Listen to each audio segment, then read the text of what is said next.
आणि जी शेवटची चढाई आहे ती खूपच हार्ड आहे, कारण कलावंतीन दुर्ग हा किल्ला त्याच्या तीव्र उतारासाठी म्हणजेच स्टीप स्लोप आणि दगडामध्ये कोरलेल्या पायऱ्यांसाठी ओळखला जातो, ज्यामुळे तो एक अतिशय हार्ड ट्रेकिंगचा एक्सपिरियन्स देतो तुम्हाला.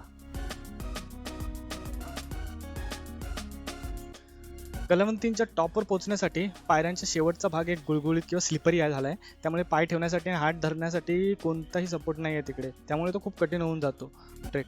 आणि त्यामुळे तिकडे लोक